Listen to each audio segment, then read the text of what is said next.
Assalamualaikum warahmatullahi wabarakatuh. Ila hadratina Nabi Mustafa Muhammad Rasulullah sallallahu alaihi wasallam ila hadratil jamil anbiya wal mursalin wa syuhada'i sholihin wa malaikatil muqarrabin wa ulama'il 'amilin wa syuhada'i sholihin wa awliya ilahum syarikil ardil maghrib biha bariha wa bahriha wa biladiha wa jibaliha wa adilih sanah sahil kubtu rabbani wa rahsamadani asabgatul jilani wa Abu Hasan as-Sabiri wa Mujunat al-Baghdadi ila hadrati Muhammad al-Ghazali thumma ila hadrati jami' ahli al-kubur minal muslimin wal muslimat wal mu'minin wal mu'minat al-ahya'i wal amwat wa ana khususan la hadrati abaina wa abaina wa ummahatina wa ummatina wa ajdatina wa ajdatina wa jadatina wa jadatina wa khalina khalatina wa amamina wa amatina wa masyakhina wa sahih masyakhina sun hadrati masyayikh lirbayim bayab karim bayim marzikin mahasali bayis marzikin bayim maksud karim bayim mahmahurus bahiyai aziz mansur bayam ini bayim mahtafasul diri Rasulullah surah sayyulana wa lahumul fatihah.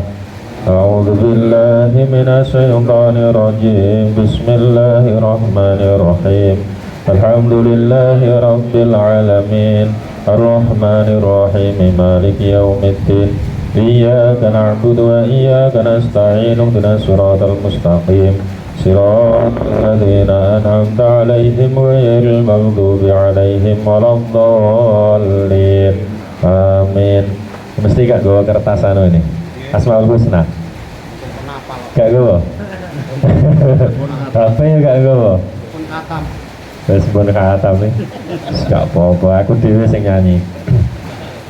Bismillahirrahmanirrahim. Asmaul Husna wa dua. Bismillahirrahmanirrahim.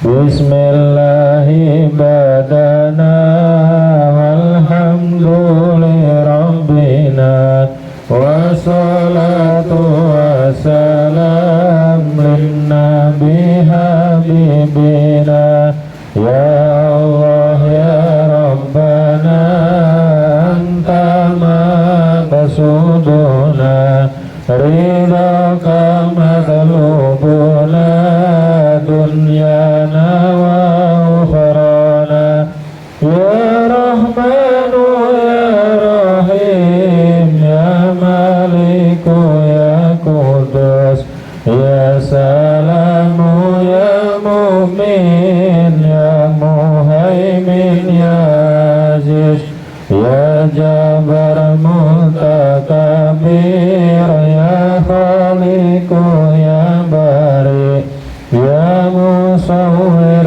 ya Ghaffar ya Qaharu ya Wahhab ya Razzaqu ya Fattah ya Alimu ya Qabir ya Basitu ya Khafid ya Rafi'u ya Mu'iz ya Mudhillu ya Sami ya Basiru ya Hakam ya Adlu ya Latifu ya Khabiru ya Halim ya Azimu ya Ghafur ya Syakuru ya Ali ya Kabiru ya Hafir ya Muqitu ya Hasib ya Jalilu ya Karim ya Raqibu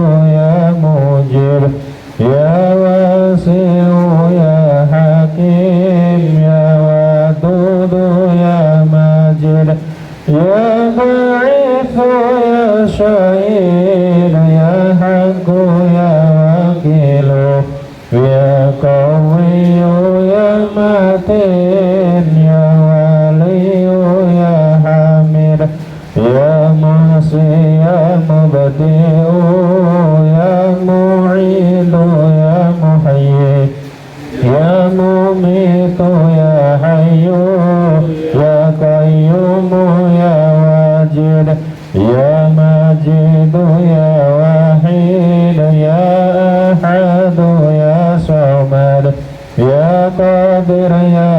مقتدر يا مقدم يا مؤخر يا أول يا أخير يا ظاهر يا باطن يا ولي متعالي يا بر يا تواب يا منتقم يا عفو يا رؤوف يا مالك مالك الملك ذا الجلال والإكرام يا مقسط يا جميع يا غني يا مغني يا مانع يا ضار يا نافع يا نور يا هادي يا بديع يا باقي يا وارث يا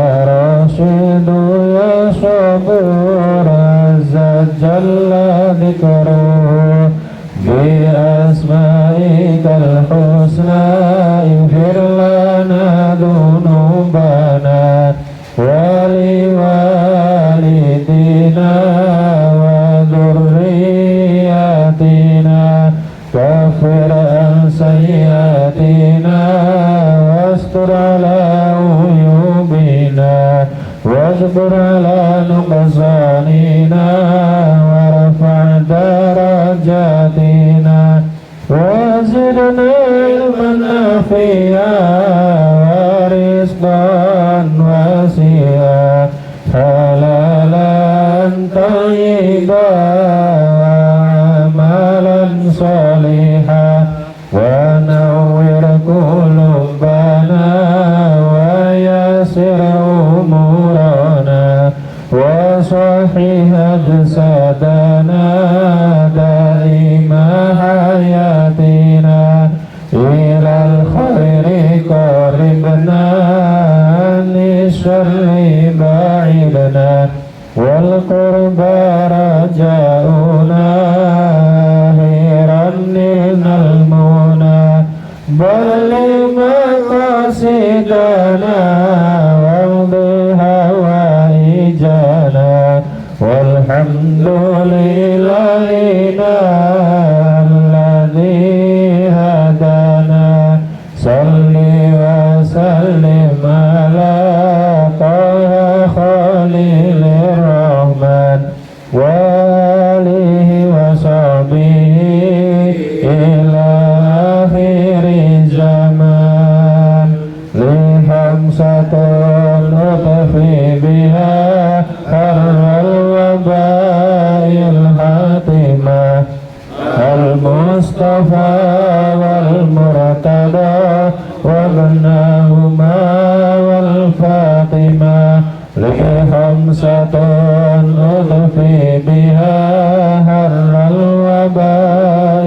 الحاتمة المصطفى والمرتضى وابنهما والفاطمة. الفاتحة. أعوذ بالله من الشيطان الرجيم. بسم الله الرحمن الرحيم. الحمد لله رب العالمين الرحمن الرحيم مالك يوم الدين إياك نعبد وإياك نستعين اهدنا الصراط المستقيم عليهم غير المغضوب عليهم ولا الضالين آمين. Berikan kali fi shalah. Allahu Akbar. Bismillahirrahmanirrahim. Alhamdulillahi Rabbil Alamin Ar-Rahmanir-Rahim Maliki Yawmiddin Iyyaka na'budu wa iyyaka nasta'in Ihdinas siratal mustaqim Siratal ladzina an'amta 'alaihim ghairil maghdubi 'alaihim waladdallin. Amin. At-tahiyyatul mubarakatus sholawatut thayyibatu lillah. Assalamu alayka ayyuhan nabiyyu wa rahmatullahi wa barakatuh. Assalamu alayna wa ala ibadillahis sholihin. Ashhadu an la ilaha illallah wa ashhadu anna Muhammadar Rasulullah. Allahumma salli ala sayyidina Muhammad wa ala ali sayyidina Muhammad kama sallaita ala sayyidina Ibrahim wa ala ali sayyidina Ibrahim wa barik ala sayyidina Muhammad wa ala ali sayyidina Muhammad kama barakta ala sayyidina Ibrahim wa ala ali sayyidina Ibrahim fil alamina innaka hamidum majid. Assalamu alaikum warahmatullah. Assalamu alaikum warahmatullah. Bismillahirrahmanirrahim. Alhamdulillahirabbil alamin wa bihi nasta'in ala umuri dunya waddin. Wassalatu wassalamu ala asyrafil anbiya'i wal mursalin sayyidina wa maulana Muhammadin wa ala alihi wa sahbihi ajma'in, amma ba'd. Bapak sekalian yang kami muliakan, kita lanjutkan kajian kita ini tafsir Jalalain surat Al-Baqarah ayat ke-21. Bismillahirrahmanirrahim. Ya ayyuhan nasu u'budu rabbakumul ladzi khalaqakum walladzina min qablikum la'allakum tattaqun. Ini kalau apa namanya, ya ayyuhalladzina amanu, ini kalau di apa namanya tajwid itu namanya mat jaiz mat wajib mat jaiz mufasil. Jadi bacanya panjangnya kurang lebih 2,5 alif atau 5 harokat. Jadi panjang, dibaca panjang. Ya ayyuhan nasu u'budu rabbakumul ladzi khalaqakum walladzina min qablikum la'allakum tattaqun. Terus rabbakumul ladzi khalaqakum walladzina, ini kalau dibaca juga nggak boleh khalaqakum walladzina min qabl, nggak boleh khalaqakum walladzi, nggak boleh. Ini namanya idhar safawi. Jadi mem mati bertemu dengan wawu, idhar safawi. Bismillahirrahmanirrahim. Ya ayuhan nasu ay ahlal Makkah, ay ahlul Makkah, boleh dibaca ahlu, boleh dibaca ahla. Ya ayuhan nasu ay ahlul Makkah, wahai wahai manusia. Ini ahlul Makkah. Jadi karena memang penafsiran ayat ini yang biasa. Jadi sebagaimana sudah menjadi aglabiyah, menjadi kebiasaan atau lumrah bahwa surat yang turun pada saat saat di Madinah, saat di Mekah, itu biasanya nidaknya, panggilannya itu nas. Tapi kalau nanti sudah surat-surat makiyah, surat madaniyah, ayat-ayat madaniyah, itu ya ayyuhalladzina amanu, khitabnya atau audiennya yang ditunjuk oleh Allah, yang dipanggil oleh Allah itu orang-orang yang beriman. Tapi kalau masih di Mekah itu biasanya ya ayuhan nas, manusia secara umum. Nah, maka ya ini aglabiyah. Wa makila fil Qur'ani biya ayuhan nas kana khitaban li ahlil Makkah. Jadi kalau aglabiah secara umum kan kemarin waktu awal-awal kan cerita kita bahwa surat Kahfi ke belakang itu adalah karangan atau tafsir Jalalain. Ini kan dikarang oleh dua imam, satu Syekh Jalaluddin Al-Mahalli, satu Syekh Jalaluddin As-Suyuti. Syekh Jalaluddin Al-Mahalli mengarang pertama kali itu mulai dari surat Kahfi ke belakang. Begitu sampai di suratul Fatihah, selesai surat Nas, suratul Fatihah, beliau wafat. Terus dilanjutkan oleh Syekh Jalaluddin As-Suyuti. Nah kebetulan Fatihah ke belakang sampai Kahfi ini adalah surat-surat Madaniyah. Ayat-ayat yang kebanyakan adalah surat-surat yang kebanyakan ayatnya adalah turun di Madinah. Sehingga kalau khitabnya orang Mekah itu biasanya kebiasaan Allah kalau ayat yang turun di Mekah itu menggunakan ya ayuhan nas. Tapi yang turun di Madinah itu biasanya kebanyakan adalah ya ayyuhalladzina amanu. Jadi khitabnya ataupun yang ditunjuk yang dipanggil oleh Allah itu adalah orang-orang iman kalau di Madinah. Tapi kalau di Mekah manusia secara umum. Wa ya ayyuhalladzina amanu kana khitaban li ahli Madinah. Jadi kalau ya ayyuhalladzina amanu itu khitabnya adalah khitaban untuk ahli Madinah atau orang-orang yang ayat-ayat yang turun di Madinah. Ya ayuhan nas, ay ahlul Makkah, yaitu orang-orang yang berada di Mekah. Tapi tafsir ini mempersempit Quran. Artinya ya sebenarnya tidak hanya orang Mekah, tapi nidak di sini ya secara umum. Maka bukan hanya bi ahlil Mekah, bukan hanya ahlil Mekah saja, tapi semua manusia, semua mukallaf, orang-orang yang tertaklif, semua manusia. Meskipun penafsiran atau kalau ditafsir di penafsiran dari beberapa sahabat itu juga berbeda. Penafsiran dari beberapa sahabat, kalau Ibnu Abbas mengatakan bahwa ya ini tak di sini adalah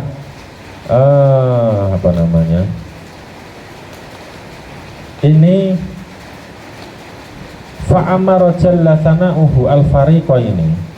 Jadi ayat ini karena masih nyambung dengan ayat yang sebelumnya adalah ini perintah yang ditujukan oleh Allah kepada dua golongan.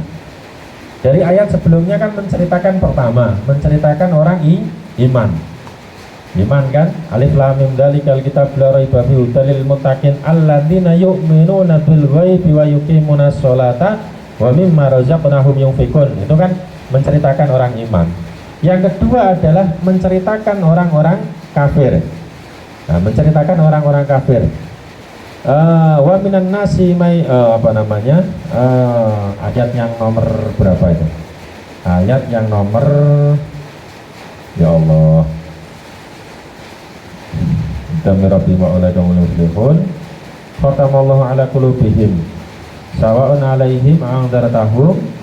Nah ini ulaika ala hudan min rabbihim wa ulaika humul muflihun. Terus innal ladzina kafaru sawa'un 'alaihim a'anzartahum am lam tunzirhum la yu'minun. Ini menceritakan tentang sifat orang-orang kafir. Terus ayat berikutnya atau golongan yang berikutnya yang diceritakan oleh Allah adalah wa minan nasi may yaqulu amanna billahi wa bil yaumil akhir wa ma hum bimu'minin. Ayat yang berikutnya adalah menceritakan tentang sifat orang-orang munafik. Maka kata Ibnu Abbas, kata Abu Ja'far mengatakan bahwa ayat ini ya ayyuhan nasu ubudu rabbakumul ladzi khalaqakum wal ladzina min qablikum la'allakum tattaqun. Ini adalah perintah Allah kepada dua golongan yang terakhir, yaitu siapa? Orang-orang munafik, orang-orang kafir dan orang-orang munafik. Orang-orang kafir dan orang-orang munafik. Karena kalau orang-orang mukmin ini sudah mengesahkan Allah kan gitu, sudah mengesahkan Allah. Sementara dua orang ini kan nggak mengesahkan Allah. Tetapi Syekh Jalaluddin As-Suyuti melihat kepada bahwa ayat ini turun di Mekah, sehingga yang dituju khitabnya oleh Allah adalah orang-orang Mekah, ahlu Mekah. Tapi secara umum ya nggak hanya orang-orang Mekah saja, semuanya yang di Indonesia, yang di Amerika, yang di mana saja, ya semuanya terkena khitab ya ayyuhan nasu ubudu rabbakumul ladzi khalaqakum wal ladzina min qablikum la'allakum tattaqun. Wahai orang-orang, wahai manusia ahlul Makkah, ubudu wahidu rabbakumul ladzi khalaqakum, menyembahlah engkau, wahidu, mengesakanlah engkau kepada Allah Subhanahu wa taala. Ibadah itu apa toh? Ibadah itu. Jadi kalau yang disampaikan oleh apa namanya, ya Allah, mana tadi? Kalau yang disampaikan oleh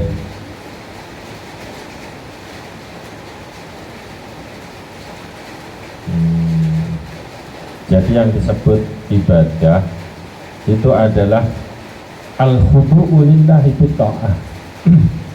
Orang yang merendahkan dirinya kepada Allah Subhanahu wa taala dengan ketaatan, itu namanya ibadah. Wa tadzallul lahu bil istiqanah, dan menghinakan dirinya kepada Allah Subhanahu wa taala dengan ketenangan. Jadi mengharapkan ketenangan, tenang, terus kemudian merendahkan diri kepada Allah Subhanahu wa taala, menundukkan dirinya untuk taat kepada Allah Subhanahu wa taala, itu namanya ibadah. Nah, maka ibadah ini adalah satu perilaku kita untuk mengesahkan Allah Subhanahu wa taala, yang Allah ini disifati, Allah ini punya sifat Rabbakumul ladzi khalaqakum. Rabbakumul ladzi khalaqakum, Tuhan kalian yang mengatur kalian. Alladzi, siapa? Dia adalah alladzi khalaqakum, yang menciptakan kalian. Ansa'akum walau takunu syai'an. Jadi yang menciptakan kita dari yang tidak ada, menumbuhkan kita dari yang tadinya kita tidak ada. Jadi bedanya ja'ala, kalau di Quran itu kan biasanya ja'ala itu menjadikan, khalaqa juga menjadikan. Jadi kalau kita tengok di Quran itu terjemahan khalaqa dan ja'ala itu sama, Pak, artinya menjadikan. Tapi kalau khalaqa ini lebih kepada Allah itu menjadikan sesuatu ini tanpa ada campur tangan siapapun. Tapi kalau ja'ala ini Allah menjadikan sesuatu tapi ada sebabnya. Sebagaimana ketika Allah menciptakan, ketika di wa min ayati an khalaqalakum min anfusikum azwaja. Jadi Allah Subhanahu wa taala an khalaqalakum min anfusikum azwaja, menciptakan untuk kalian azwaja, pasangan, litaskunu ilaiha. Tujuannya apa? Kalau Allah Subhanahu wa taala menciptakan pasangan kepada kita itu adalah litaskunu ilaiha, agar kita itu tenang, agar kita itu menjadi orang yang sakinah, orang yang anteng. Litaskunu ilaiha wa ja'ala bainakum mawaddah warahmah. Untuk sampai ke mawaddah warahmah itu ada butuh ikhtiar kita. Jadi kalau khalaqa, Allah menciptakan pasangan itu kan bukan ikhtiar kita kan, bukan kok kita terus bikin, cari cari tanah sebanyak-banyaknya, atau cari pasir campur semen dibentuk-bentuk, atau cari plastik bikin boneka terus kemudian ditiupkan roh. Enggak. Pasangan kita itu diciptakan oleh Allah tanpa campur tangan siapapun. Ya Allah menciptakan dari yang tidak ada kemudian ada. Tidak ada bentuk tidak ada bentuk kerja kita, tidak ada bentuk kerja kita, ikhtiar kita nggak ada. Tapi setelah Allah menciptakan pasangan kita, maka waja'ala an khalaqalakum min anfusikum azwaja litaskunu ilaiha waja'ala bainakum mawaddah warahmah. Dan Allah menjadikan bainakum, di antara kalian, mawaddah warahmah. Untuk sampai ke mawaddah, cinta kasih, itu ada butuh ikhtiar. Bapak-bapak ben disewenengi karo bojone biar tetap dicintai oleh istrinya, itu butuh ikhtiar, butuh apa? Butuh ngerayu, kayak butuh apa? Kadang-kadang ya butuh hadiah barang, nukokno hadiah, ngajak jalan-jalan, nukokno HP. Biar apa? biar istri itu tambah seneng kan. Ya coba jenengan jarno wes golek duit ya karepmu, turu ya karepmu, wis bosen lho Pak. Sampean turu dhewe gletak butuh wis golek dik butuh. Ya wis ngono wis alamat ya silang toh. Gak bakalan gak seneng. Cintane ya wis paling kalaupun bertahan itu bertahan karena sakno anak-anak nek pisah. Ini paling kan gitu. Kasihan anak-anak kalau pisah. Tapi cintanya sudah gak ini. Tapi agar mawaddah, agar tumbuh kasih sayang itu kan butuh ikhtiar kita. Biar kita tambah sayang ke istri kita juga berusaha sama. Bantu masak, kadang bantu jualan, ya kan? Bantu jualan, bantu masak, bantu nyuci, masakin kita, pulang dibikinkan kopi, dibantu senyum-senyum. Lah ini kita juga gitu. Pasangan kita biar tetap seneng dengan kita, juga kita sama. Berusaha kerja banting tulang, punya duit dikasihkan ide gaji, ATM bawa semua. Padahal gajinya nggak lewat ATM, nggak lewat rekening, ya dikasihkan ATM-nya kosong, ini bawaan. Tapi sawan, bujurnya sawan guyang nyupah. Suang itu keren, ATM dikasihkan semua, begitu dilebono rane sini belas. Baik, gajinya tunai, gajinya kontan, pakai amplop. Saya santai saya ATM saya kasih istri biasa gitu. Nah, karena nggak ada isinya, orang saya gaji saya kontan. Di selobak ini dilebak ini pencet ya. Perasaan ini bener tapi kok nggak enak isinya. Nah ini ditarik padahal juga mencukupi terus. Nah kapan gajian nih? Nggak pernah gajian nih. Dikira di double ATM nih, padahal ya enggak. Nah, biar tumbuh cinta kan gitu Pak. Ada bentuk ikhtiar kita, sakinah. Mawaddah warahmah. Rahmah, Allah turunkan rahmat kepada kita. Bentuk belas kasihan Allah di dalam rumah tangga kita itu juga karena ikhtiar kita. Kita harus berusaha sampai Allah kemudian turunkan rahmat. Gimana caranya? Orang rumah tangga itu kan nggak hanya sekedar kumpul berdua kan enggak. Tapi ada kewajiban-kewajiban yang harus dilaksanakan, ada hak-hak yang harus diberikan. Termasuk diantaranya adalah kalau jenengan mikir nafkah lahir dan nafkah batin. Yang namanya nafkah lahir itu nafkah yang bisa dirasakan oleh lahiriah, oleh jasad kita ini loh. Tapi nafkah batin itu adalah nafkah sehingga lahiriah. Sampai jenengan kalau ngarani malam Jumat itu sebagai nafkah batin itu salah. Itu nafkah lahir, bukan nafkah batin. Nafkah batin yang diberikan oleh suami kepada istri adalah sesuatu yang terkait dengan rohnya, yang itu nanti dibutuhkan dengan urusan-urusan akhiratnya. Contoh, jenengan ngajar ngaji istri, kita ngajari ngaji istri itu nafkah batin. Ngajak istri nanti jadi orang yang solehah itu nafkah batin. Bukan kok itu bukan kok malam Jumat itu nafkah batin, bukan. Malam Jumat itu lahir itu dirasakan oleh jasad kita, bukan dirasakan oleh roh kita. Sehingga kemudian istri punya akhlak baik, istri punya ilmu agama yang cukup untuk amalnya, untuk aktivitasnya, itu menjadi bagian dari nafkah batin. Itu nafkah batin. Kalau terkait dengan ukhrawi itu namanya nafkah batin. Nah, kita agar dapat rahmatnya Allah di dalam rumah tangga wa khalaqa Allah sakin wa ja'ala bainakum mawaddah warahmah. Agar sampai mawaddah warahmah. Nah, ini ada bentuk ikhtiar kita. Kita sudah ikhtiar, kita sudah melakukan tanggung jawab kita, memberikan hak kita, maka kita berharap kepada Allah keluarga kita dijadikan mawaddah warahmah, dijadikan sakinah mawaddah warahmah. Tapi untuk menciptakan pasangan kita, khalaqalakum min anfusikum azwaja. Nah, ini tidak butuh campur tangan kita, Pak.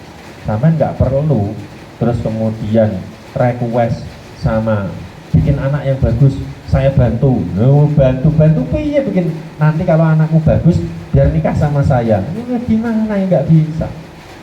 Anak itu tahu-tahu ya harus lahir gitu. tahu gitu.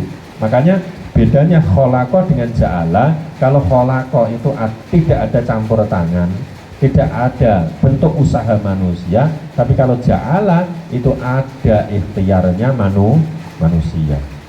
Ada ikhtiarnya manusia. Ya ayuhan nasu ubudu rabbakumul ladzi khalaqakum, yang menciptakan engkau, ansa'akum walam takunu syai'a, yang tadinya tidak ada kemudian menjadi ada tumbuh. Wa khalaqal ladzina min qablikum la'allakum tattaqun, dan Allah menciptakan orang-orang min qablikum la'allakum tattaqun, menciptakan orang-orang dari sebelum kalian. Kita itu kan nggak tahu, kita itu tadinya nggak ada kemudian ada.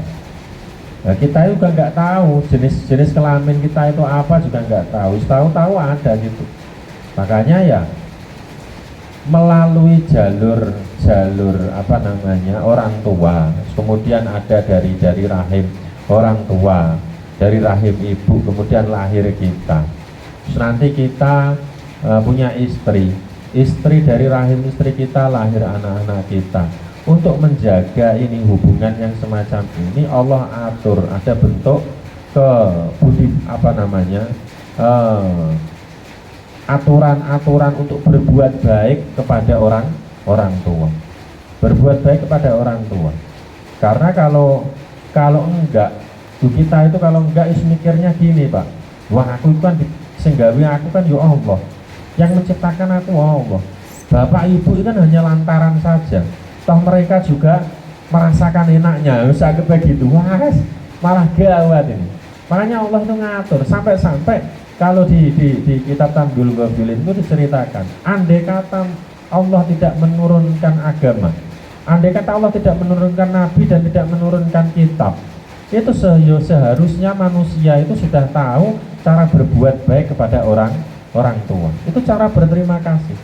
Sehingga birrul walidain itu menjadi sebuah kewajiban. Dalam kondisi apapun orang tua kita, enggak terus kemudian tebang pilih, cari orang tua yang baik saja, enggak. Orang tua yang model bagaimanapun, kita itu wajib birrul walidain. Sampai ya wong keramat dungane wong tua, terutama ibu itu kan ya sakti. Ada wali itu namanya juret. Jadi ada kekasih Allah itu namanya juret. Juret itu pas sholat sunnah. Kayak sholat sunnah itu fikih itu nyebut orang sholat sunnah dipanggil ibu.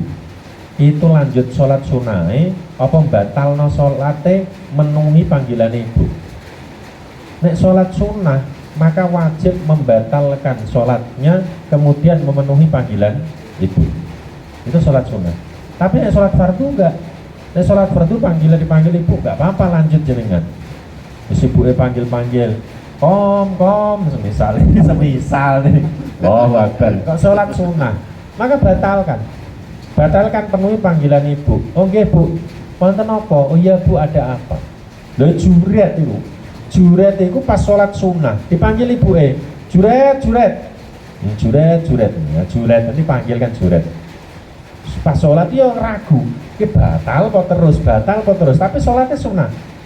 Ibuke, bocah diceluk, ya blek gampangane, budek kupinge celuk ora krungu. Sakire ngomong, wah ngurusi soal kesolehanmu, kowe gak bakalan mati sak durunge kena fitnah. Mbak ibu iki terucap ngomongnya, gak bakalan mati, pokoknya bakal kena fitnah. Bener, hubungannya ibu kan mandi Pak, mandi. Ya itu sing jenengan pernah dengar cerita. Akhirnya juret itu bener diuji oleh Allah,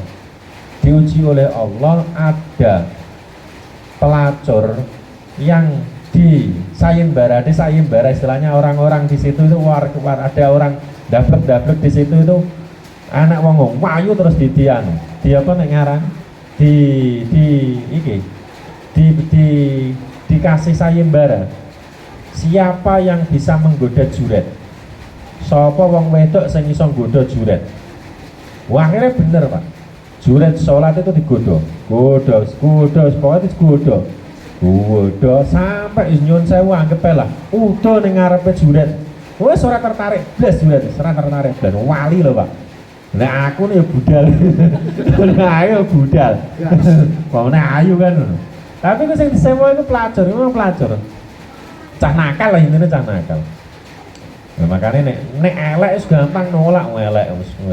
Pak sampean sewa ini nek elek wis mesti ora tertarik blas iki ayu wae masalah. Makanya kan ning hadise Kanjeng Nabi kan enek kan. Jadi terus cerita Juret dhisik wae. Wah akhirnya Juret ini kan gak tertarik blas. Ayu suwe mak bahenol sampai nyuwun 1000 lah. Ngene ngarepe wis gampane godhone ngarepe gak tertarik blas. Mergo wong wedok iki gak gelem. Wah, citraku gampane. Aku iki kondang. Ning kampung iki kondang paling ayu. Gak enek wong lanang sing tepuk, sing gak tunduk karo aku. Wah, akhirnya piye iki? Dia membuktikan kesuksesannya ning nggodha Juret. Akhirnya metuki tukang angon. Enek wong angon dipetuki, godha wong angon. Wes ayo kumpul karo aku. Wong angon ya gelem. Wong angon digodha wong ayu semok wisane. Wis sanggepe napa nek ngarani Pak jenenge kembange desa kan. Yes budal. Akhirnya kumpul meteng. Begitu meteng terus woro-woro. Cerita. Pak De paham kan Pak De? Nah. Ayo masalahnya bahasa campur-campur Jawa. Woro-woro cerita. Wah. Aku meteng hasil karo Juret. Wis, Juret digebuki wong. Iki hasil dongane mboke. Hasil gara-gara salat sunah gak menuhi apa nek ngarani? Gak menuhi panggilane mboke. Akhire woro-woro Juret digebuki to, Pak. Digebuki wong kampung wis. Akhire Juret piye nek mbela? Wis ngakune ngono, Juret wis gak bisa berkutik toh. Kalau sekarang mungkin ada USG kan. Kalau sekarang ya USG apa DNA. Sekarang ada DNA gampang. Enteni anakmu lahir itu tes DNA. Ya anak gak cocok ya berarti itu anak. Lah zaman sakmono ora nek DNA. Zaman segitu enggak ada DNA. Orang ya otomatis langsung percaya saja. Apa meneh sing ngomong wong ayu apa meneh sing ngomong. Wong ayu nek ngomong apa kan ya pantes tuh. Gampang dipercaya, wong ayu gampang dipercaya. Wong elek wis mikir wis iki apa sih. Lho ayu lho Pak ya Allah. Lho jenengan gak percaya. Jenengan enek sales SPG. Nah. NSPG. Ngono kae sing gawe rokok karo korek ngono kae. Rokok gak doyan pun tuku lho Pak. Rokoknya Samsung lho. PSG ini moro, PSG. SPG ya Allah. SPG. Rokoknya Samsung sing moro, SPG ini rokoknya Surya. Lho karo nyedek-nyedek ae lho Bang. Belilah Mas. Karo senyum. Lho ayo lho Pak, kok pantes nawakne pantes. Tuku. Ya tuku lho rokoknya Samsung. Ya ora dirokok padahal tuku lho ayu sing nawakne. Mbok jajal sing nawakne elek. Wes, rokokku Samsung Mbak, mesti ngono rokok Samsung gak doyan aku Surya. Tapi mergo ayu wis tuku. Iki wong ayu nek ngomongin pantes. Akhirnya percaya kampung gebuki Juret. Akhirnya Juret ngomong. Enteni anake lahir. Takoni engko nek anake lahir. Wes enteni 9 wulan, begitu anake lahir, Juret wali ya ditolong to karo pangeran. Wali kan ya diuji ya bener memenuhi dongane mboke, ya kan? Mboke ndonga dijabah. Tapi mergo Juret iki wali ya ditulung karo pangeran. Anake niku langsung digebuk, bayi sing lagi lahir niku langsung ditepuk, cepok ditakoni. Kowe anake sapa? Kamu anaknya siapa? Ngaku Juret. Bayi ini langsung cerita. Wah, aku ini anaknya tukang angon sing ning kono kan. Ngaku. Wis akhirnya ya wis tuntas. Juret ya sebalik. Nah, nama baiknya kembali, kesolehannya di mata orang itu sudah kembali lah. Nah, artinya Juret mawon Pak. Juret saja orang yang soleh, orang yang soleh, walinya Allah. Itu di saat dia sholat dipanggil oleh mboknya, dipanggil oleh ibunya, nggak memenuhi mboknya, marah donga terijabah. Lho awake dhewe sing ora saleh apa meneh. Sing ora saleh. Doa bleng. Sampai mboke kok ngomong elek wis lah. Alamat tuntas jenengan. Tuntas. makane cek mbok wis paling enggak wis ngomong sing halus karo mboke aja iya wis mbok bener mbok ora pokoke mbok iya nggih Bu nggih pokoke nggih aja sampe ora sekali bantah niku lara ati lho jenengan kan jadi wong tua kita kan sekarang kan jadi orang tua kan tahu rasanya pada saat anak niku bantah niku lara niku kan karo-karoan wah dikongkon bantah niku lara to ati lara sana iki piye iki dan saiki berarti awake dhewe posisine nek cek duwe mbok cek duwe bapak nek berarti ngoten to wis paling gak coba bantah apa enggak mana nek wasiat bapak kula niku nek ngajari kula bapak kula niku nek ngajari kula kowe nek tak tuturi ojo sekali-sekali bantah ojo sekali-sekali bantah mbuh kowe bener mbuh kowe salah ojo sekali-sekali bantah nek kowe gak Pak D paham nih nah Pak D paham nanti translate-nya di sini aduh jadi kalau kamu tak nasihati jangan sekali-sekali bantah kalau nggak tahan mending pergi saja daripada bantah. Bener Pak, kula niku alhamdulillah gak pernah bantah. Lo dinasihati bahwa diomeng, diomeng istilahnya apa? Dimarahi kayak apa itu sudah bantah. Semeneng ya Mas yo guru ada orang ngono kuwi, pengen ngono, ya semeneng. Wis paling ngalih pergi. Nanti kalau sudah longgar, nanti kalau sudah apa namanya? Tenang, reda, sama-sama ademnya, baru ngomong itu baru enak. Tapi pas kondisi itu jawaban itu nggak bikin orang tua itu kemudian sadar, tetap marah Pak, tetap emosi. Nah ini yang jadi kurang, makanya jadi kita jadi orang tua, kita selaku orang tua yo ojo gampang lara ati, ojo gampang lisannya, mulutnya itu ngomong yang nggak baik. Wah anak nakal dikata-kata setan ngopo kayak wes alamat lah.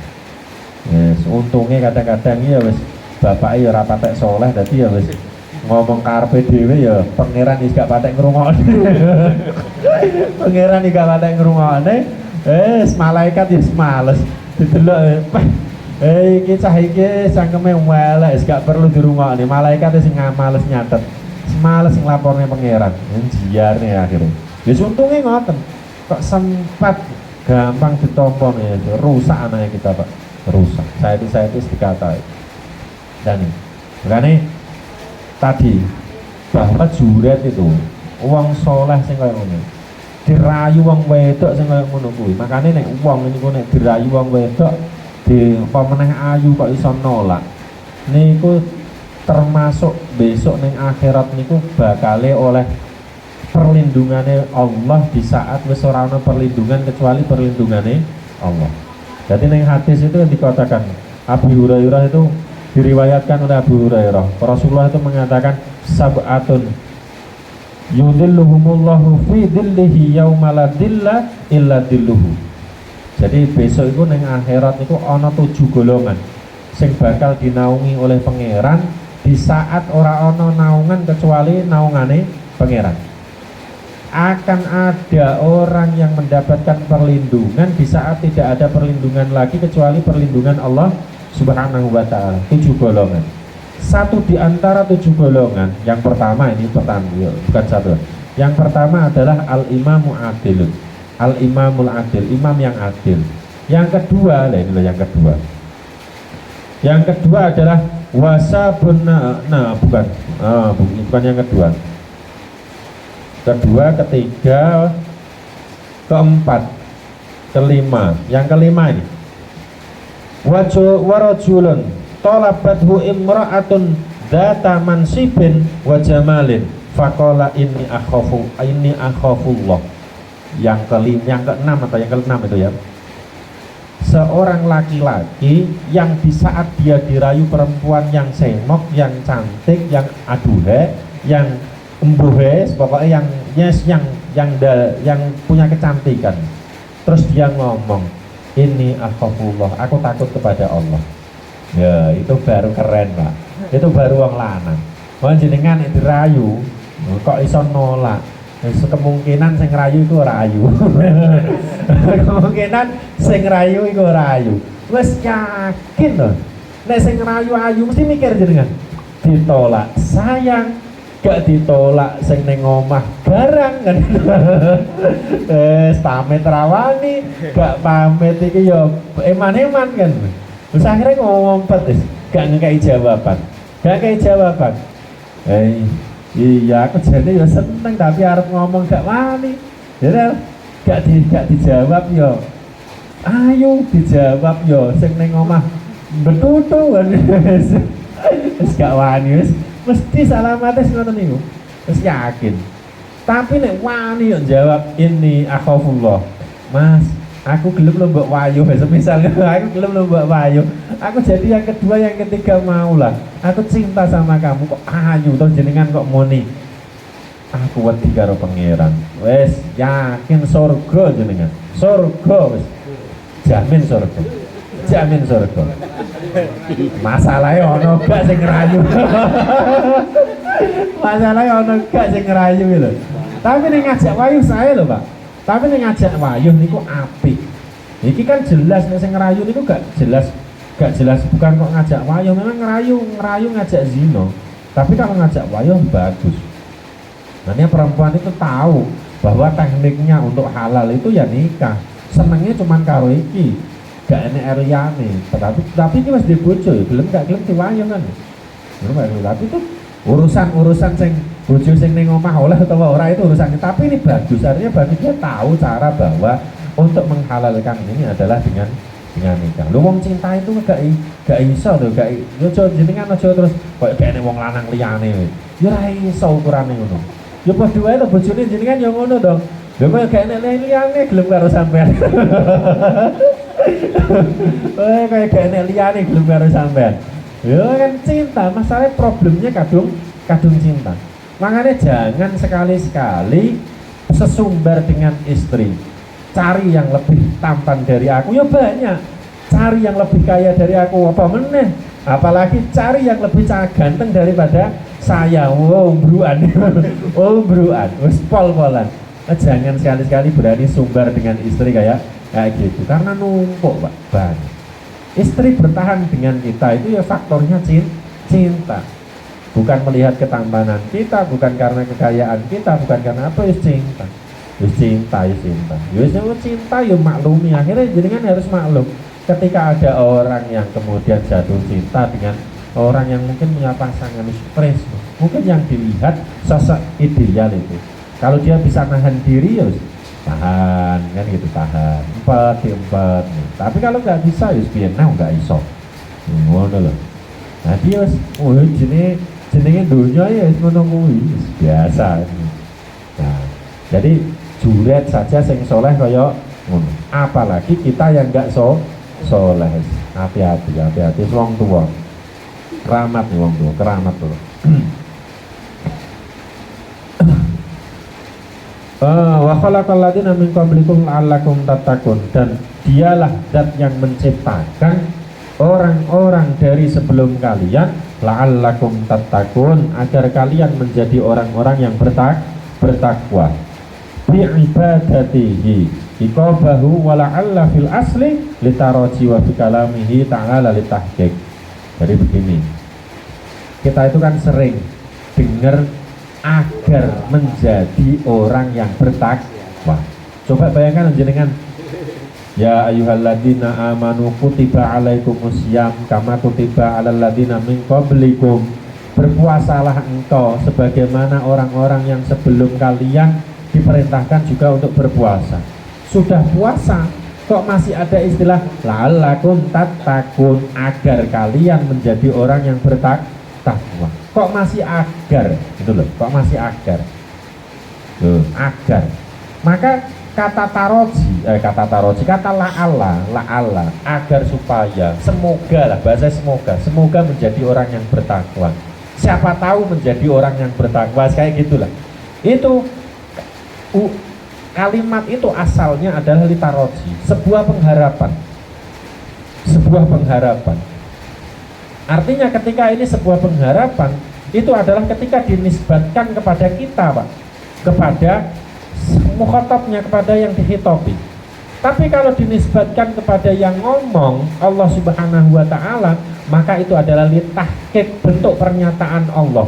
Pernyataan Allah bahwa orang, pastilah bahwa orang yang puasa, bahwa orang yang semacam ini, bahwa orang yang taat betul-betul karena Allah, ya pasti takwa gitu. Tapi kalau kita pengharapan karena untuk jadi orang yang bertakwa dengan melakukan puasa, itu harus ada embel-embel yang lainnya. Kita itu kalau puasa kan masih ada kadang-kadang nyun sewu. Disanggap sajalah kita ibadah, melaksanakan ibadah ketaatan kepada Allah, itu kadang-kadang kan masih ada embel-embel yang lainnya kan.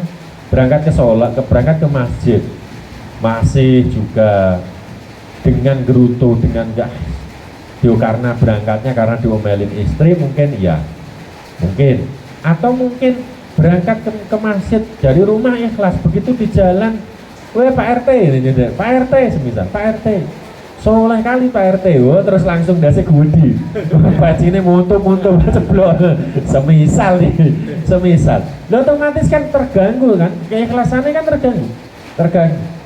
Sehingga untuk jadi orang takwa itu butuh, tidak hanya ibadahnya, itu butuh ketentuan-ketentuan yang harus dipenuhi. Sehingga sebuah pengharapan dengan ibadah yang banyak cacat itu kita jadi orang yang takwa. Nah, tapi kalau Allah melihatnya, Allah menyatakan yang semacam ini, kok andai kata kamu ibadah kepadaku, pasti kamu bertakwa. Itu litahqiq, sebuah pernyataan gitu, pernyataan. Jadi kalau kemudian banyak orang kan ada juga kan ini yang sering dijadikan serangan orang-orang non-muslim. Orang-orang non-muslim, Allah di Islam itu apa? Sudah sholat, sudah puasa, sudah ibadah, masih semoga menjadi orang yang bertakwa, masih semoga. Loh kami ini, asalkan percaya, wes masuk surga. Kenapa? Karena dosa-dosa kami sudah ditebus oleh Tuhan kami. Anggap saja gitu. Loh yakin loh Pak. Maka jenengan juga harus yakin di saat jenengan ibadah, yakin bahwa ibadah itu nanti adalah sebuah ketaatan kepada Allah, dan dengan ibadah ini Allah anugerahkan rahmat kepada kita masuk surga. Yakin jenengan juga harus percaya. Jangan terus iya kayak paling gak jenengan mau ibadah itu syukur. Makanya kan kita itu berada di lingkungan kayak gini nih, lingkungan kayak gini nih. Ini harus disyukuri, karena andai kata jenengan kita semua itu berada di lingkungan yang nyonsau notabene ibadah itu susah, ya bisa jadi kita ikut-ikutan nggak ibadah. Jenengan mungkin ini ngaji ini mau ngaji ya mungkin karena sapot konco-konco nih kan, dengan ngaji kan seneng loh, bisa guyu ini hiburan nih, sanggap hiburan. Umur kita ini kok hiburan cari hiburan yang joget-joget ya nyun sewu lho Pak. Mak kowe kadang-kadang sing asam urat joget sing keseli yo sing encok ini kan ya susah to. Wong arep senenge dadak joget-joget bareng. Dan delalae ngumpul ngrungokno ngaji, terus iso guyu seneng ini kan ya cukup kan. Hiburan wis cukup. Terus gak ngentekne duit akhirnya gak butuh duit akeh. Terus urunan 10.000, 20.000, sanggep 50.000 lho. Urunan 50.000, tuku nganu, guyu serokokan bagus. Terus kapan-kapan ngumpul sudah diseragam. Jadi seragam. Ya seneng. Lho usia kita cari hiburan apa nih? Ya kecuali yang muda-muda itu, makanya kan salah satu di antara nih orang yang paling dicintai oleh Allah, orang yang nanti dapat naungan di akhirat nanti kan ya pemuda yang nasa qalbuhu beribadah. Jadi yang hatinya itu tumbuh semangat untuk ibadah. Karena pemuda itu untuk ibadah itu susah. Lo masih gering loh Pak, masih kuat-kuatnya, nggak pernah ngerasain encok, nggak pernah ngerasain apa, obrolannya tempat tongkrongan mana seneng. Terus disuruh datang ke masjid itu ibadah, taat ibadah itu kalau nggak benar-benar pemuda yang soleh kan ya susah. Makanya di antara orang-orang yang paling dicintai oleh Allah itu seorang pemuda, anak muda yang rajin ibadah, yang banyak taubat kepada Allah. Mergo apa? Pikiran matinya masih jauh. Kalau kita pikiran matinya sudah dekat, wajar ibadahnya tekun, wajar taubatnya, istighfarnya banyak. Nah sehingga ya wes kita yakin harus ibadah masuk surga, yakin insya Allah masuk surga, yakin masuk surga. Soalnya jenengan ibadah, paling enggak syukur, ya Allah saya syukur, paling enggak aku enggak maksiat, paling enggak maksiat. Semalam Jumat enggak maksiat, paling enggak ke masjid sholat, paling enggak ninggal sholat kan, berarti kan enggak ninggal sholat. Urusan sholatnya nanti diterima oleh Allah Subhanahu Wa Taala atau tidak itu urusan belakangan kan. Makanya kan bagaimana pertanyaannya, orang ini kan ini niat itu menjadikan satu amal ibadah, satu amal itu bernilai ibadah atau maksiat, atau bahkan tidak bernilai ibadah dan tidak bernilai maksiat, itu tergantung niat. Perkara yang baik akan bernilai ibadah kalau dibarengi dengan niat yang baik. Perkara yang baik tidak akan bernilai ibadah, nganggur begitu saja, nggak ada nilainya sama sekali kalau tidak dibarengi dengan niat baik. Perkara baik akan bernilai buruk kalau dibarengi dengan niat yang buruk. Lalu kita sholat, sedekah, anggap aja sedekah. Kok diniati sedekah karena Allah jadi ibadah? Kok niate gak diniati apa-apa, wis ngekei ngono wae, ngekei wis gak diniat apa-apa, wis gampangane. Yo gak bernilai, yo apik ngono to. Wis anggap aja ngekei kabeh-kabeh kok ngekei, aku kok gak ngekei, berarti kan gak niate karena Allah lah. Berarti gak bernilai ibadah. Karena harus ada orientasinya karena Allah.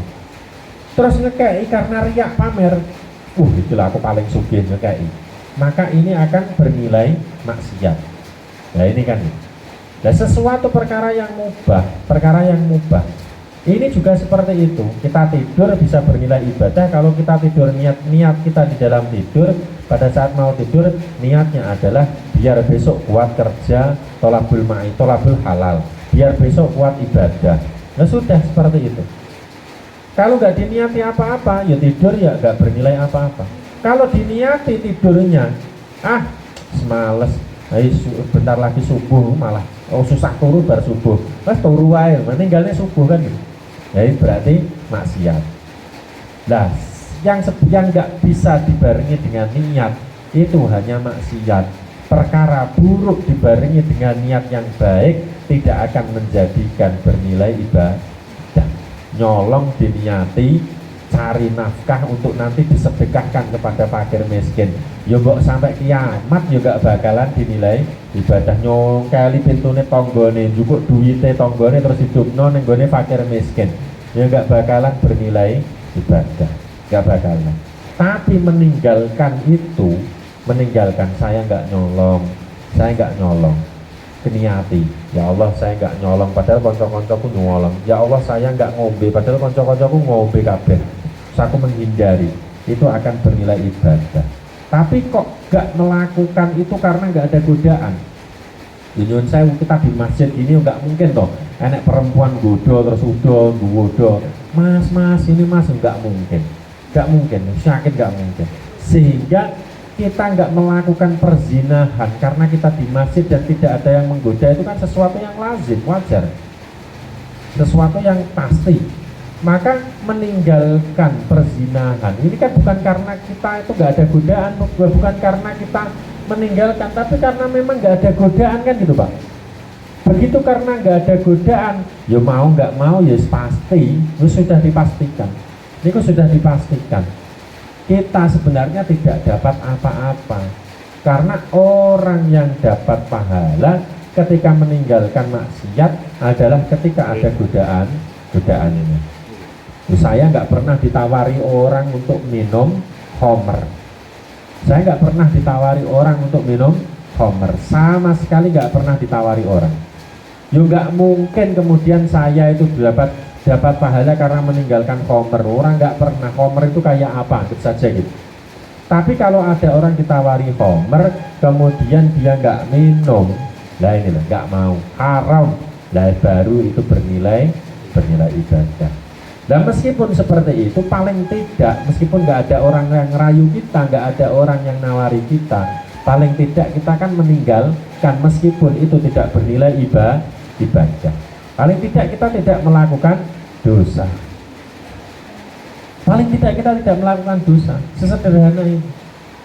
Maka ya syukuri, jenengan kita semua itu syukur ya Allah, alhamdulillah berada di lingkungan yang homer maksiat di sini itu sesuatu yang tabu, sehingga kita akhirnya nggak melakukan. Di situ sudah cukup. So, alhamdulillah banget. Ya ini. Jadi ya ya Allah,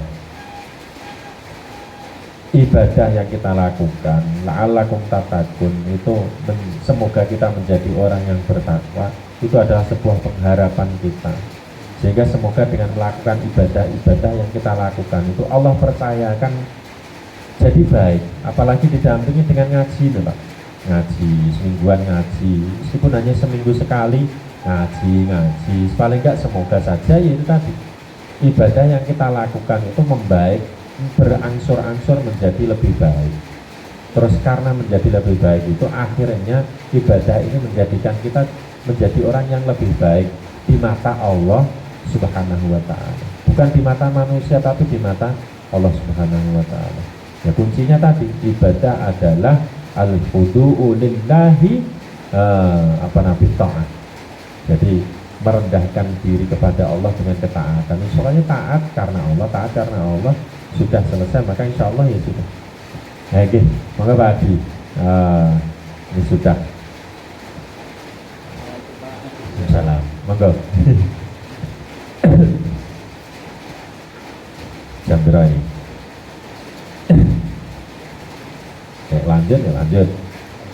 Lanjut. Jadi perintah Allah Subhanahu wa ta'ala kepada manusia, sekali lagi, ini biasanya tadi kan ini adalah ayat-ayat makiyah. Kalau ayat-ayat makiyah adalah ayat-ayat yang selalu menggunakan kalimat-kalimat nidaknya, panggilannya adalah menggunakan ya ayuhan nas. Kalau ayat-ayat madaniyah, ayat-ayat yang diturunkan di Madinah itu ya ayyuhalladzina amanu. Nah, kita diperintahkan oleh Allah untuk ibadah. Nah, Allah punya sifat Allah adalah alladzi khalaqakum walladzina min qablikum la'allakum tattaqun. Dialah yang menciptakan kita dan dialah yang menciptakan orang-orang sebelum kita. Alladzi ja'ala lakumul arda firasha was samaa'a binaa'a wa anzala minas samaa'i ma'an fa akhraja bihi minat thamaratil 'al wa fa'akhraja bihi minat thamarati rizqan lakum fala taj'alu lillahi andada wa antum ta'lamun. Jadi ini idgham biguna. Idgham biguna itu yang bina'au wa anzala minas sama'i ma bina'au ini Pak. Firasau was sama'a, tanwin non mati bertemu dengan wawu atau bertemu dengan salah satu dari huruf ya, non, mem, wawu, yanmu, itu namanya idgham biguna. Bacanya ya masuk langsung kayak gitu, dengung langsung masuk ke situ. Firasau was sama'a bina'au, Allah adalah zat yang menciptakan. Nah ini ja'ala khalaqalakumul arda firasau was-samaa'a binaa'a. Ja'ala ini ditafsiri oleh Jalaluddin As-Suyuti. Khalaqa yang menciptakan, khalaqa yang menciptakan, lakum kepada kalian, al-ardo bumi, firasau sebagai yang dibentangkan. Jadi Allah Subhanahu wa ta'ala itu menciptakan kepada kita semua bumi yang dibentangkan bisaton yaftarisu la ghayata fis sholabati awil layunati fala yumkinu al istiqrar alaiha. Jadi Allah menciptakan bumi itu, dibentangkan oleh Allah bumi ini. Untuk apa? Untuk bentuknya la ghayata fis salabah. Ora watos, Pak. Bumi ini diciptakan oleh Allah itu enggak watos, juga enggak lembek. Jangan bayangkan kalau buminya lembek. Sehingga bumi ini diciptakan oleh Allah tidak keras dan tidak lembek. Fala yumkinu al istiqrar. Kalau diciptakan bumi ini kok watos, misal kayak besi, diciptakan lembek kayak bubur, kita tidak akan fala yumkinu al istiqrar. Gak mungkin kita bisa tinggal. Akhirnya dibikin sedang. Bumi ini dibentangkan ya kayak gini nih.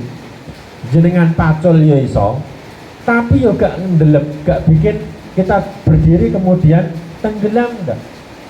Jadi bumi itu posisinya ya segini, diciptakan oleh, dibentangkan oleh Allah Subhanahu wa taala. Terus kalau ngomongin soal apa namanya? Firosa bentang. Ini akhirnya kan ada. Jenengan kalau nengok di apa namanya? Di YouTube itu ada 2 sekte di bumi yang mengatakan ada bumi bulat, ada bumi datar gitu kan. Ada pemikiran semacam itu. Itu dari apa? Ya dari kayak gini nih, firasau. Dibentangkan, perasaan dia dibentangkan itu adalah bentuknya ya wes rata. Untuk apa tujuannya? Untuk diantaranya, ini kalau yang mengatakan bahwa bumi datar itu ya salah satunya itu untuk membenarkan bahwa Nuzulul Quran Lailatul Qadar itu diturunkan. Kan malam apa namanya? Malam Lailatul Qadar itu kan masa di sini malam, di sini masih siang. Berarti malam Lailatul Qadar itu bergerak terus gitu. Ya, anggapannya kayak gitu itu, Pak. Anggapannya kayak itu, untuk membenarkan semacam itu. Nah, padahal Allah Subhanahu wa taala itu kan mampu saja. Kuasa saja untuk menciptakan, untuk menurunkan Lailatul Qadar seperti apa saja, itu kan terserah Allah Subhanahu. Oh, ada yang mengatakan, yo jenengan percaya yang mana? Mau percaya yang bulat atau percaya yang datar? Ya terserah jenengan. Ini gak pengaruh sama iman loh, Pak. Ini gak ngaruh. Gak terus jenengan mengatakan datar jadi murtad ya enggak. Jenengan mengatakan bulat juga jadi murtad juga enggak. Wis terserah jenengan arep percaya sing endi. Wis percaya sing endi. Sing penting ya Allah Subhanahu wa taala membentangkan bumi, menjadikan bumi ini bentang. Tujuannya apa? Ya, bentang bukan tujuannya, Pak. Bentang ini tidak dijadikan keras, tidak dijadikan lembek agar bisa ditinggali kita. Sehingga ya bumi tok yang kita tinggali. Arep neng Pluto, arep neng dia terserah jenengan iso. Sampai saiki arep mulai riset neng putih neng Mars. Yang paling dekat yang bisa ditinggali katanya nih di Mars. Nah itu belum sampai bisa ke Mars sudah kiamat ini. Sudah nggak ada yang migrasi ke sana. Sudah nggak ada yang migrasi ke sana. Oh ya, Israel perang terus ya. Israel Palestina perang terus ya. Bukan perang deng. Kalau perang itu nggak imbang, ini nggak imbang ya masalahnya, Pak. Nggak imbang. Israel dibantai habis-habisan nih. Israel dibantai habis. Palestina dia bantai habis-habisan nih, guys. Gue Israel lagi. Intinya pokoknya Arab kiamat dulu, Pak. Intinya Arab kiamat. Karena kalau nggak gitu ya nggak kiamat. Kalau jenengan pikir, Kanjeng Nabi itu kan mengatakan perang-perang itu apa namanya, sampai nanti perang Dajjal dengan apa namanya Nabi Isa itu kan ya perang Dajjal nanti disapot didukung orang Yahudi, orang Nasrani, ya kan gitu kan. Israel kan ya orang Yahudi yang Nasrani. Terus jangan bayangkan kalau kemudian populasi Yahudi, populasi Israel, Bani Israel ini kok kemudian tuntas. Ya berarti kan nggak ada janji cerita Kanjeng Nabi kan jadi dongeng belaka kan gitu. Padahal cerita Kanjeng Nabi itu kan pasti. Ya itu menjadi sebuah keharusan. Tapi ya kita sebagai umat Muslim juga gak oleh terus kemudian meneng wae. Selain meneng ya gak duwe urun-urun. Paling gak ayo nyumbang, paling gak dongo itu kan yes, paling tidak kita punya sumbang. Paling gak kita itu meskipun kita nggak usah ke sana turun ikut-ikutan perang di sana nggak harus. Malah setor nyowong jenengan nembak ya. takut sama Pak Adi. Ini mari nih takut nembak. Saya tuh pernah tanya, karena pernah ngaji di mari tanya, Pak di film-film itu bawa tembak, das. Itu memang hentakan tembak itu kapan nggak kuat. Itu kan film Pak Ustadz katanya, itu kan film. Nggak mungkin nembak tangan dua terus nyowantes sambil lompat itu nggak mungkin. Orang kita yang dipegang dua saja, tangan dua itu masih kesentak gini. Nah, apalagi jaringan yang nggak punya skill Pak. Terus kalau datang untuk ke Palestina, moro setor nyawa, boleh deh, bojone dikabari nali rejiun, bojone sampean mati. Walhamdulillah wangel diomongi. Walhamdulillah wangel diomongi. Ngeyel diomongi rasa budal malah budal. Wes aku arep rabine malah sewenang. Ya gitu, Pak. Ya artinya jenengan sumbangsih sesuai lah, sesuai. Jenengan punya kemampuan, sanggup saja diutus ke sana. Mungkin kan, ini kan kalau di Marin cerita-cerita itu banyak ya. Indonesia kan selalu ada yang ke sana, ke Lebanon kan banyak. Ke Lebanon untuk jadi damai itu apa? Perdamaian itu kan banyak yang diutus ke sana. Ya itu kan tugasnya seperti itu. Kok jenengan ikut-ikutan, Pak saya mau ikut.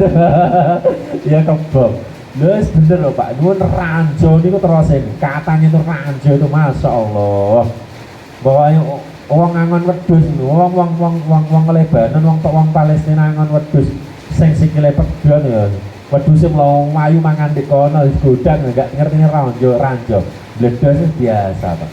Lo kita nyawanten ini, jenengan gak ngerti alamat tuh. Orang rong dino tolong dino.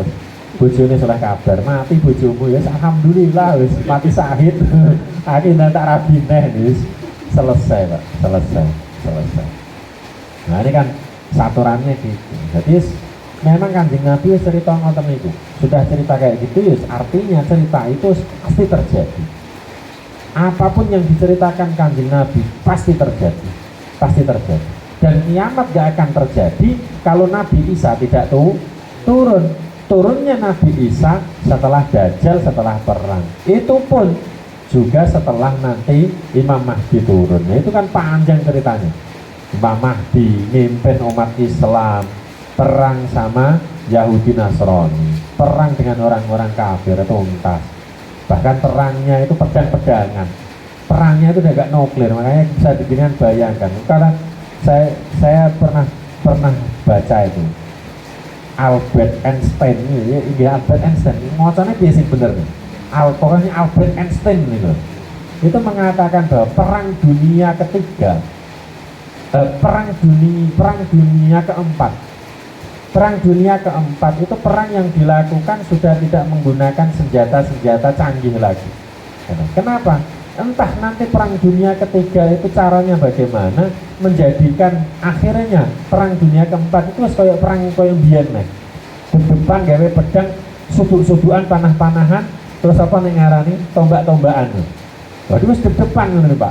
Wis ora kok nuklir-nukliran rudal. Lah sakniki kan perangan jenengan tengok. Kok negarane dhewe pencet terus. Wong ning omah karo nonton TV terus. Wong endi sing mati. Sing mati ora ya tentara aja. Sing mati paling pira kan. Lho jenengan terus perang nanti di perang akhir zaman itu perang yang dilakukan wis tombak-tombakan jare, tombak-tombakan, panah-panahan, bacok-bacokan, nggawa latih. Ya artinya perang dunia ketiga ini itu entah seperti apa nanti mengakibatkan fase-fase seperti itu. Lah Imam Mahdi nu Pak Jaran jenenge Imam Mahdi nu Pak Jaran. Terus nanti siapa jenenge Dajjal ditusuk mati dipenggal di sana, dibunuh di mana di Palestina, di gerbang Palestina sana. Nah, itu kan artinya bahwa cerita Kanjeng Nabi, apa yang disampaikan Kanjeng Nabi itu sesuatu yang pasti. Nah, sehingga kalau sekarang terjadi yang semacam itu yang jenengan yos itu memang itu menjadi kita itu semakin percaya sama Kanjeng Nabi. Wah hebat Kanjeng Nabi. Yo, kalau orang di zaman tahun 18 sekian yang orang Yahudi orang Yahudi dibunuh habis-habisan, ya mungkin gak bakalan kepikiran dibunuh dihabisi Hitler sampai gak karu-karuan itu kan, mungkin ya gak bakalan mikir masa dari kata Muhammad besok orang Yahudi bakal perang gini-gini. Oh Yahudi ya koyok ngene, gak mungkin ya kan, mesti imannya lemah dong, harus lemah. Tapi begitu sekarang jadi kan tengok, wah memang Kanjeng Nabi itu top gitu. Apa yang disampaikan nggak pernah salah. Bahkan belum terjadi apa yang belum terjadi, menaklukkan Konstantinopel, itu umat Islam baru berapa? Itu sudah dalam kondisi kayak gitu, sudah percaya. Begitu Konstantinopel dijatuhkan, betul ditaklukkan, ya sudah, Kanjeng Nabi hebat. Apa yang disampaikan Kanjeng Nabi selalu benar. Makin yakin jenengan. Kita itu semakin iman, makin cinta, pokoknya makin seneng sama Kanjeng Nabi. Nah ini hadis jenengan paling enggak urun ikut-ikut sedih, ikut-ikut dongakno, ikut-ikut nyumbang, paling itulah. Itu sudah bentuk keikutsertaan kita. Allah menciptakan bumi dibentangkan, wassama'a binaa sakofan, dan sama langit sebagai bangunan. Kemarin sudah saya sampaikan, biasanya kalau di Quran itu kalau menyebutkan langit dengan kata tunggalnya, maka itu yang disebut bukan bentuk langitnya, tapi lebih ke arah atas, gitu loh. Jadi kalau as-samawati itu berarti langitnya, langit yang entah yang jenengan nggak tahu, kita semua nggak tahu, yang dilewati Kanjeng Nabi sampai lapis 7 yaitu langit itu kalau disebutkan samawat. Tapi kalau yang disebutkan sama bentuk tunggalnya, bukan kata jamaknya tapi bentuk tunggalnya, itu berarti arah atas. Jadi Allah menciptakan langit sebagai bangunan. Wa anzala minas samai ma'an fa akhraja bihi minas samarati rizqan lakum. Dan Allah menurunkan dari langit dari arah atas ma'an, air hujan. Fa akhraja bihi minas samarat, dan dari dengan sebab air itu maka Allah mengeluarkan minas samarati, dari buah-buah, rizqan sebagai rizki bagi kita, lakum, untuk rizki bagi kita. Ya, rizki itu ya balik Pak, dulu saya sampaikan kan, rizki itu sesuatu yang kita makan, sesuatu yang kita kenakan, sesuatu yang sudah kita tasorupkan, itu rizki kita. Yang kita simpen itu bukan rizki, Maka ketika Kanjeng Nabi mengatakan yaqulu ibnu Adam mali, anak Adam itu ketika mengatakan ini hartaku, maka wa hallaka ya ibnu Adam min malika illa ma akalta fa afnaita, au tulisannya enggak, au labista fa ablaita, au tasaddaqta fa amdoita. Jadi yang namanya rizki itu bukan yang kita sebut ini dunyaku, iki omahku. Saya kan pernah bilang, saya itu punya rumah, elek-elek gampangnya punya rumah di Batam itu punya 3. Tapi kan itu bukan rizki saya, itu rizki yang ngontrak kan gitu, rizki yang ngontrak. Rumah saya di Batam 3, nggak saya 3, Geria, Kapling, sama di Galaksi. Bahkan nanti kata Ponik gak dijual, Ponik 4 rumah saya, Ponik dijual 1, 2, 3, itu bukan rizki saya Pak. Yang rizki saya tinggali di sini nih, yang di Geria.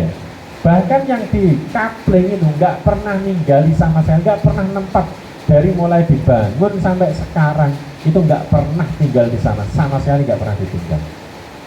Nah itu kan berarti rizkinya siapa? Rizkinya yang nempati, bahkan nggak bayar, yang nempati gratis. Sudah berapa tahun itu, dari 2006 sampai sekarang tempati gratis, keramikan, kamar 2, lantai 2, wus enak dah Pak, ninggali, cuman bayar listrik, air lo nggak bayar, jangan bayar, kenapa? Ada sumurnya, gratis, bayar listrik tok. Nah ini rezeki, bukan rezeki saya kan, meskipun kalau saya bilang itu rumah saya, mali itu harta saya.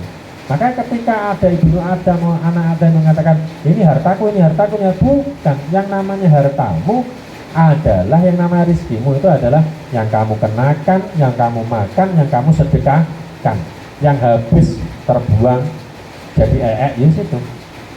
Maka orang yang punya rumah banyak, orang yang punya beras banyak, belum tentu itu rizkinya adalah yang dimakan. Sehingga balik lagi, yang punya duit banyak belum tentu dia punya rizki makan gulai.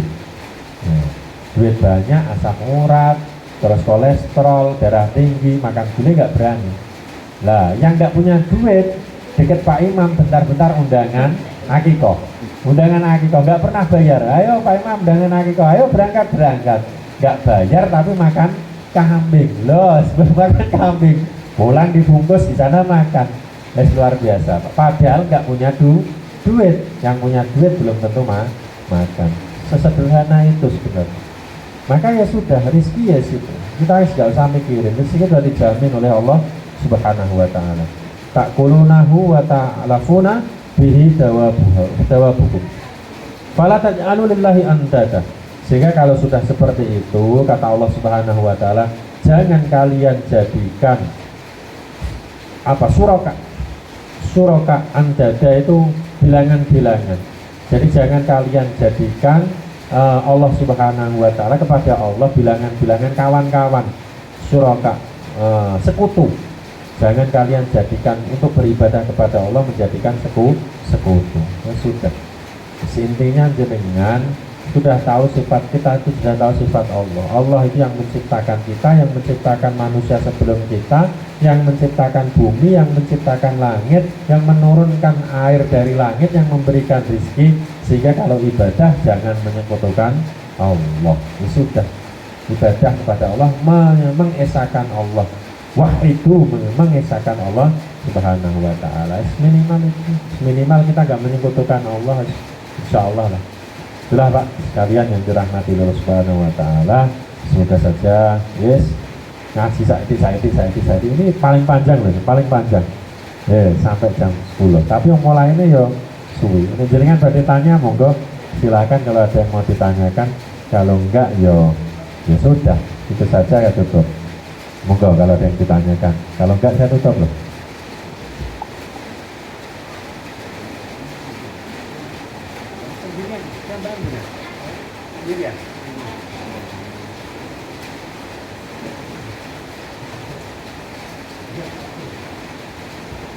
Gak takon kan? Alhamdulillah. Karena nggak tanya saya tutup. Pak RT mau tanya kayaknya. Mau ngompet mana? Nggak tanya ya sudah. Saya cukupkan. Tanya betul. Itu saja. Terima kasih. Assalamualaikum warahmatullahi wabarakatuh. Waalaikumsalam warahmatullahi wabarakatuh.